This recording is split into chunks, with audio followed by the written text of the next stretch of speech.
The dawn of a tradition. Imagine a world shrouded in the mists of time, long before the advent of writing. Even then, humans possessed an innate desire to adorn themselves, to stand out, to tell their story without words. One of the very first and most intimate ways to do this was by piercing the ears. This was not merely an act of decoration, but a profound ritual, signifying a transition, tribal belonging, or protection from unknown forces. The oldest evidence, the most ancient direct evidence of this practice, was discovered in the icy embrace of the Alps. Over 5,000 years ago, a man lived there whom we know today as Ötzi the Iceman. His body, perfectly preserved in the ice, told us much, including the fact that his ears were pierced. The holes in his earlobes were stretched to a significant diameter, suggesting he wore large ornaments. Ötzi is our silent witness to how ancient this tradition truly is. A symbol of status and power in the great civilizations of antiquity, earrings quickly evolved into a powerful symbol.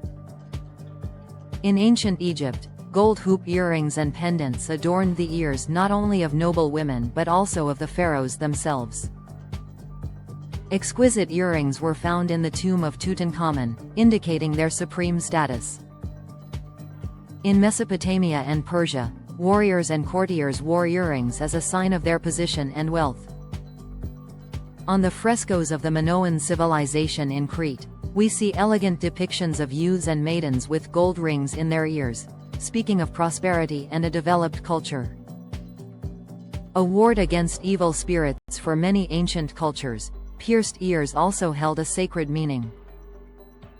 It was believed that evil spirits and diseases could enter a person's body through its openings, including the ears. Metal earrings, especially those made of gold or silver, were considered a powerful amulet that prevented evil from entering. This belief was particularly strong among sailors. They wore a gold earring not only as a talisman on dangerous voyages but also as payment for a proper burial if their body washed up on an unfamiliar shore. An era of oblivion and revival. With the arrival of the Middle Ages in Europe, fashion changed dramatically. Elaborate hairstyles, headdresses, and high collars completely concealed the ears, and earrings fell out of use for several centuries. However, the Renaissance, with its cult of personality and interest in antiquity, brought earrings back to the forefront of fashion, especially among men. Great figures, from William Shakespeare to the courtiers of Queen Elizabeth I, wore a delicate pearl pendant or a gold ring in one ear as a sign of their refined taste and high position. From aristocracy to self-expression. In the centuries that followed, earrings came in and out of fashion, subject to the whims of hairstyles and clothing styles. But in the 20th century, their story took a sharp turn. In the West, ear piercing became an almost exclusively female prerogative for a long time. However, in the second half of the century, with the rise of counter-cultural movements like hippies and punks, men began to wear earrings again, but this time as a sign of rebellion and non-conformity. Today, earrings are experiencing a true renaissance. They are no longer just an adornment or a symbol of status.